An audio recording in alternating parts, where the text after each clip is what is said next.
부활하신 우리 주 예수 그리스도의 이름을 부르는 모든 여러분에게 하나님 우리 아버지와 주 예수 그리스도로부터의 은혜와 평강이 함께 하기를 기원합니다. 여호와께서 아브라함에게 이르시되 너는 너의 고향과 친척과 아버지의 집을 떠나 내가 내게 보여줄 땅으로 가라. 오늘 우리가 읽은 이 말씀은 우리가 알기로 새로운 역사가 시작하는 부분입니다. 여호와께서는 아브람이라는 사람을 지명하십니다.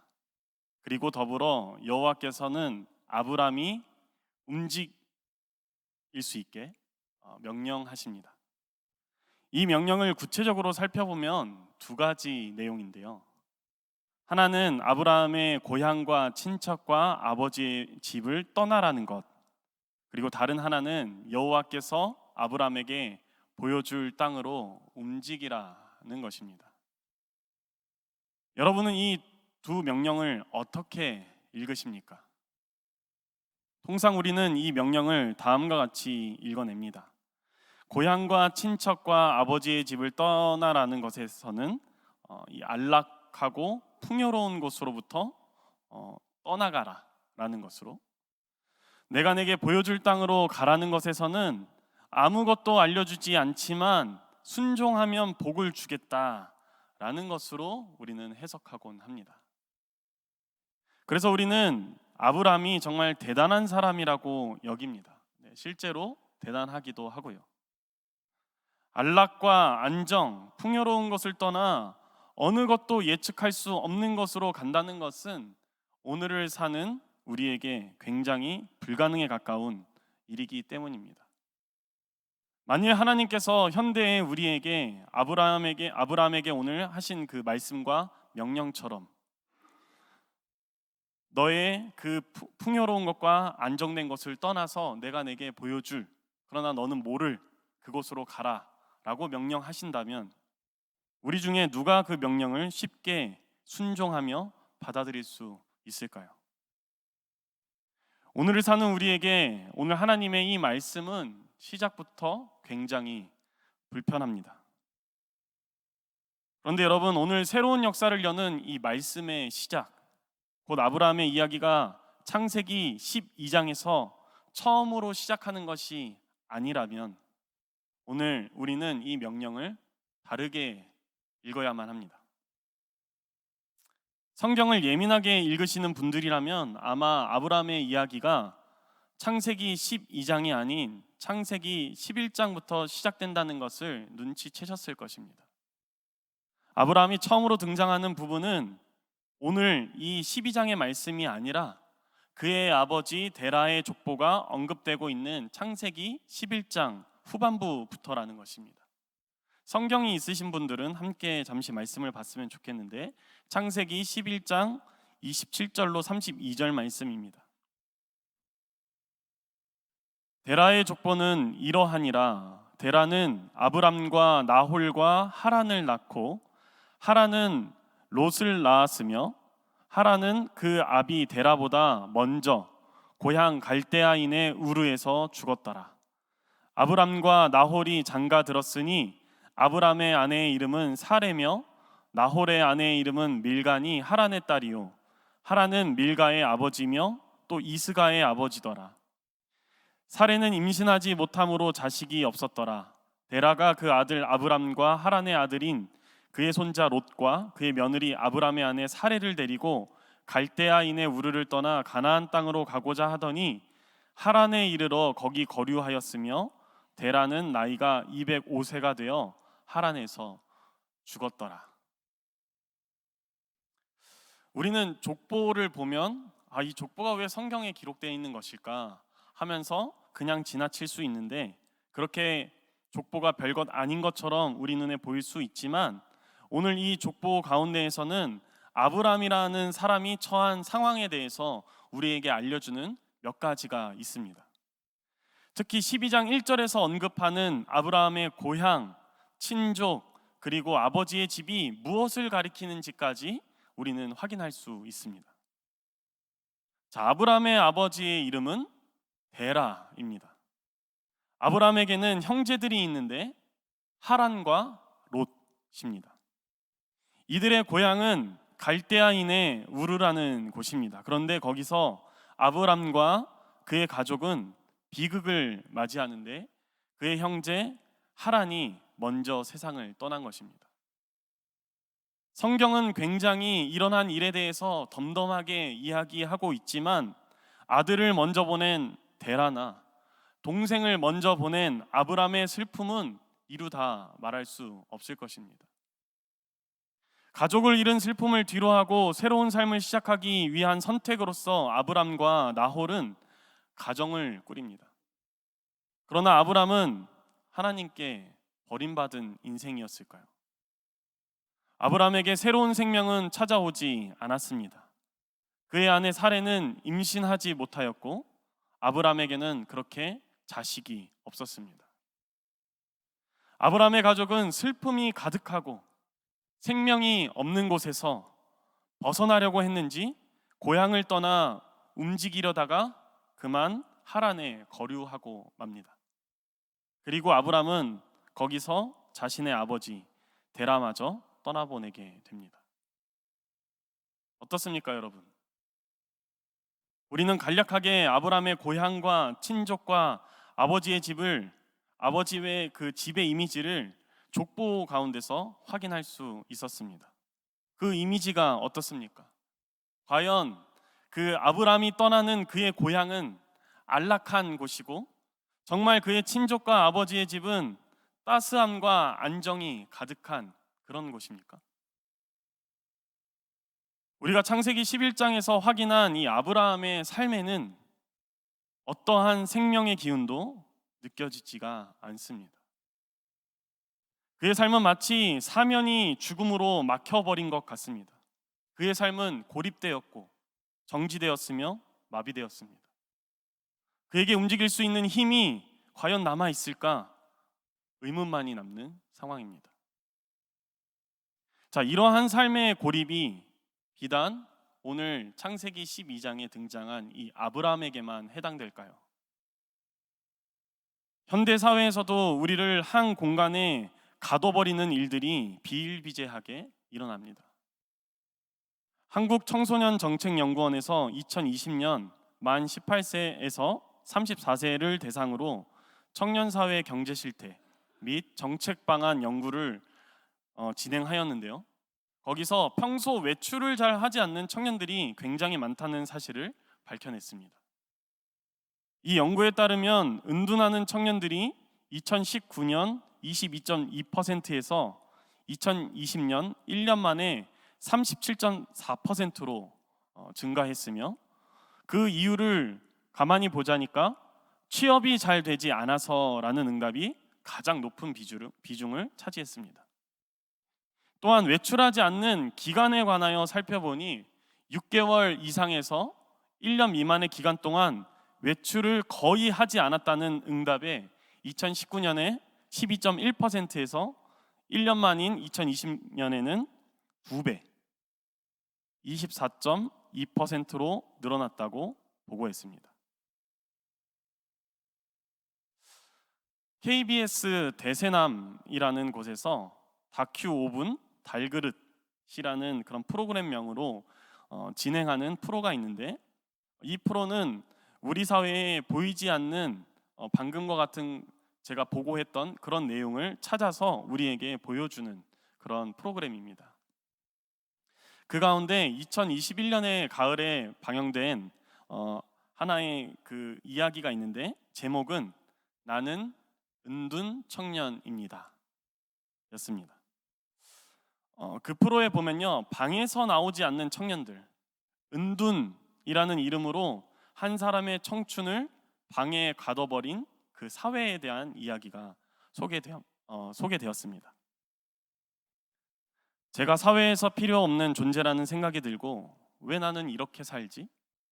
세상엔 나보다 힘든 일을 겪고도 극복해서 사는 사람들이 참 많은데 나는 왜 극복하지 못할까? 왜 나는 이렇게 비참하게 살까? 중학교 2학년 14살부터 은둔을 시작해서 25살까지 11년 동안이나 은둔 생활을 했던 하나 자매의 말이었습니다. 그는 취미 생활을 위해서도, 사람을 만나기 위해서도, 심지어 아주 간단하게 집 앞에 있는 편의점에 가기 위해서도 집 밖을 나서지 않았습니다. 그는 니트족에 가까웠는데요. 들어보셨나요? 니트족?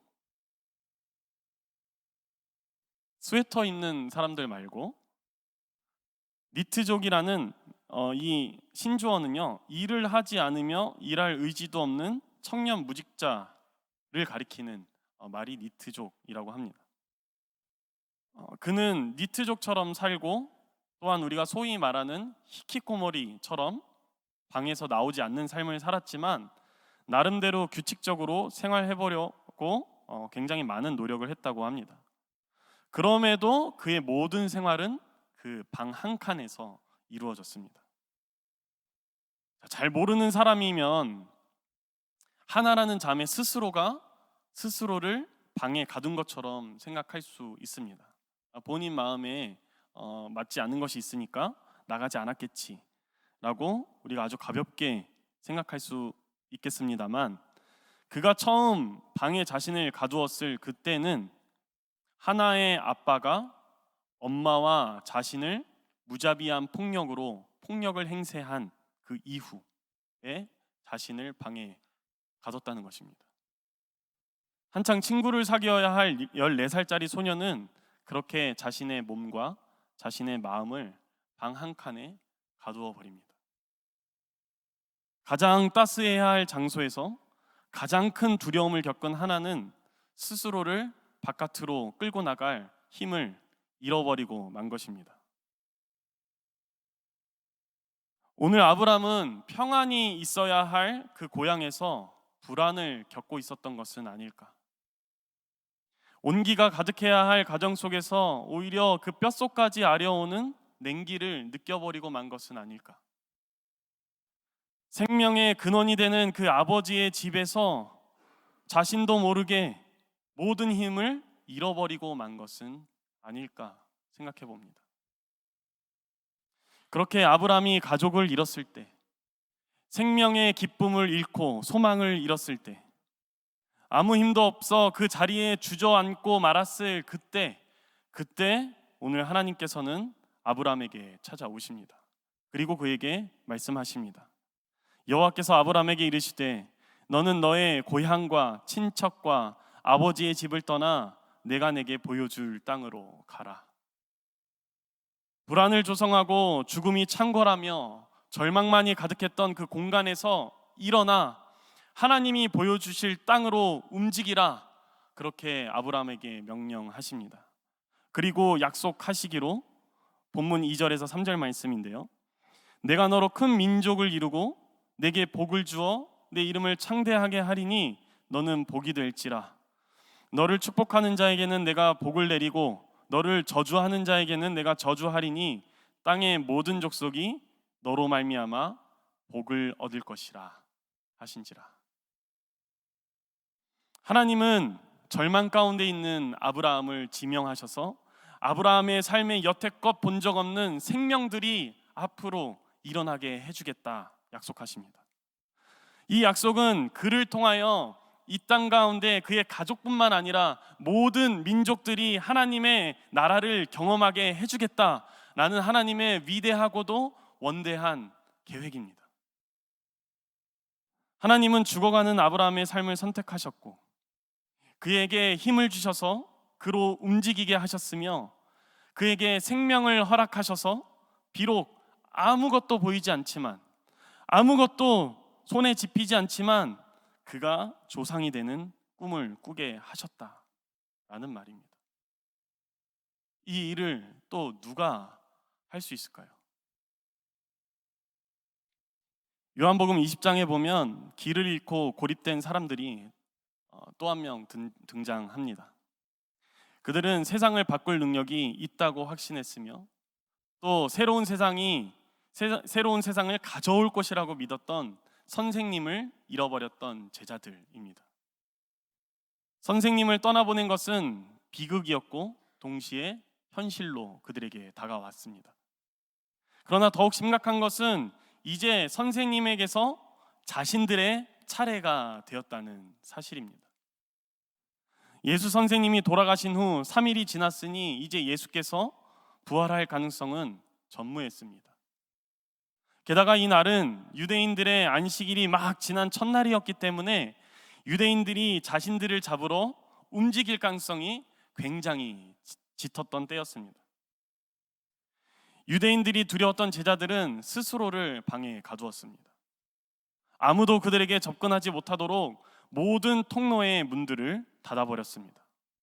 아무도 들어오지 못하게 모든 문을 막고 섰을 그때에 죽은 줄만 알았던 그들의 선생이신 예수께서 불안을 겪고 있는 그들의 한 복판 가운데 서서 이렇게 선포하십니다. 너희에게 평강이 있을지어다. 한 번으로는 부족했는지 예수님은 다시 한 번 더 그들에게 말씀하십니다. 예수께서 또 이르시되 너희에게 평강이 있을지어다. 아버지께서 나를 보내신 것 같이 나도 너희를 보내노라. 부활하신 예수님은 좌절과 낭망에 파묻혀 있던 그의 제자들 한가운데에 오셔서 그들의 참된 평안과 기쁨, 무엇보다 생명의 능력이 무엇인지 보여주시며 그들에게 자유를 허락하십니다. 여러분, 혹시 인생 속에서 고난을 겪고 계십니까? 그 어려움이 연거푸 찾아와서 여러분이 가지고 있는 모든 힘을 앗아가고 있습니까? 우리보다 강한 세상에 보이지 않는 것들이 우리로 움직이지 못하도록 우리의 모든 삶을 마비시키고 있습니까? 그렇다 할지라도 우리 아버지 하나님께서 우리를 택하셨으며 우리 주 그리스도 예수께서 부활하심이 무효가 될 수는 없습니다.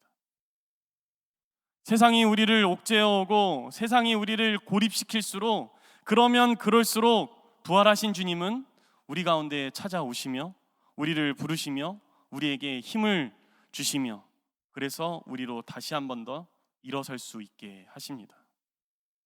그러니 우리가 보이는 그 상황에 반응하지 말고 우리 주님의 그 부르심의 음성에 응답했으면 좋겠습니다.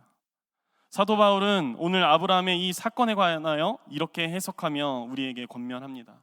로마서 4장 18절 그리고 23절과 24절 말씀입니다.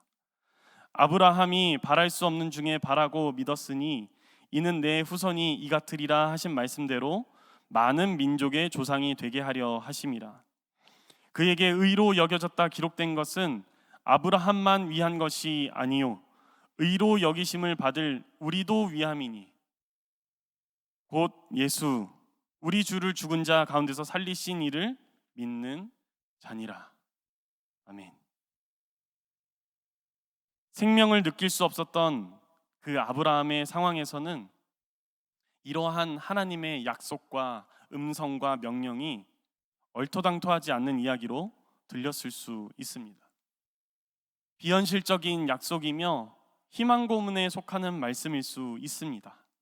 하지만 아브라함은 바랄 수 없는 중에 바랐고 믿을 수 없는 중에 믿었습니다. 그러므로 아브라함은 생명의 길 그리고 의의 길로 나아갈 수 있게 되었습니다. 바울은 분명하게 우리에게 말합니다.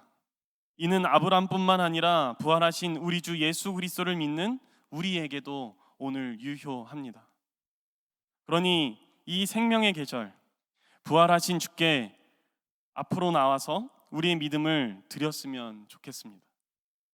다시 사신 주께서 허락하시는 이 자유와 또한 그 능력으로 우리에게 주어진 상황을 다시 한번 이겨나가는 복된 주의 모든 제자들 되시기를 주님의 이름 안에서 간절히 바라며 모든 지각에 뛰어난 하나님의 평강이 그리스도 예수 안에서 우리의 모든 생각과 우리의 마음을 지켜주시기를 간절히 소망합니다. 아멘. 우리 시간 말씀을 기억하며 절망 가운데 있는 우리를 기억하시며 부르시는 그 주님의 음성을 우리가 함께 찬양하며 나아갔으면 좋겠습니다.